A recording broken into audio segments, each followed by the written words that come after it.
සුබ දවසක් ඔය හැමෝටම.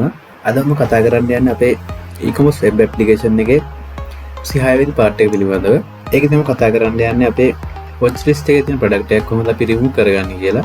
මුලින්ම මම product එකක් remove කරලා පෙන්නන්න මේ විදිහට. product එකක් remove කරගම අපේ watch list එකේ මේ විදිහට product එක remove වෙනවා.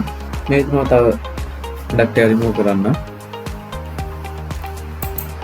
මෙතන remove කරපුවම අපේ product එක remove වෙනවා. ඊට අපි home එකට ගිහලා බැලුවත් අපේ remove කරන product එකේ icon එකත් මේ විදිහට black වෙලා තියෙනවා. watch list එකට add කරලා තියෙනවා අපේ icon එක රතු පාටින් තමයි පෙන්වන්නේ. මේ විදිහට අපේ icon එකත් remove වෙලා තියෙනවා. ඊට අපේ watch list එකේ මේ product එක remove වෙලා යන මේ විදිහට. අපි බලමු කොහොමද මේක program කරගෙන තියෙන්නේ කියලා. ඒකෙදි මම මුලින්ම අපේ remove කියන button එක click කරනකොට මම remove from watch list කියලා function එක call කරලා දිනවා. ඒ වගේම මම මේකෙදි list id කියලා අපේ ඒ product එකට අදාළව අපේ watch list id එක මේ විදිහට parameter එකක් විදිහට මෙහෙම set කරගෙන තියෙනවා. එතකොට මම JavaScript පැත්තේදී මේ විදිහට අපේ remove from watch list කියන function එක හදාගෙන තියෙනවා.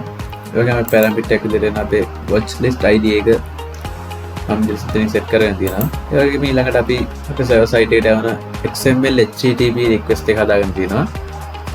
ඒ වගේම මම request එකේ open එකේදී කියනවා get method එකෙන් තමයි යන්න ඕනේ කියලා. ඒ වගේම remove from watch list process කියන PHP එක තමයි යන්න ඕනේ කියලා කියනවා. ඒ වගේම අපේ watch list ID එක මම මේ විදිහට byte කරලා දෙනවා. Ajax වලින් යන නිසා මම මෙතන true කියලා දාලා තියෙනවා. ඒ වගේම මම ඊට පස්සේ request එක send කරගෙන තියෙනවා. පුරායි බලමු කොහොමද අපි remove කරන්න කියලා අපේ watch list එකෙන්.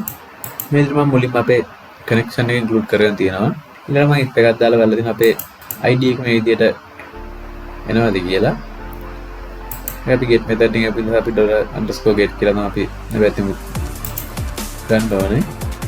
ඒ වගේම එහෙම එන්නේ නැත්නම් මම කියලා දෙනවා අපේ connection එක slow කියලා මම මේ විදිහට කො එකක් දාගෙන තියෙනවා.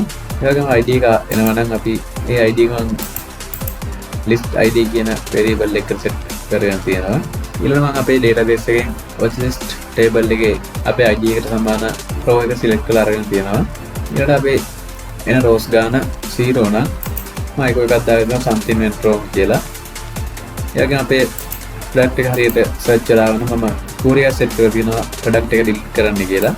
මේ delete from watch list කියලා දාලාම අපේ watch list id එක මේ විදිහට set කරගෙන තියෙනවා.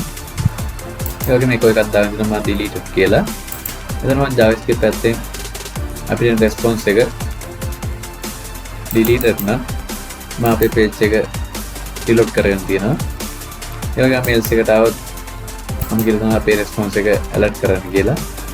එතකොට ඔය විදිහට තමයි අපේ watch list එකේ product එකක් remove කරගන්නේ.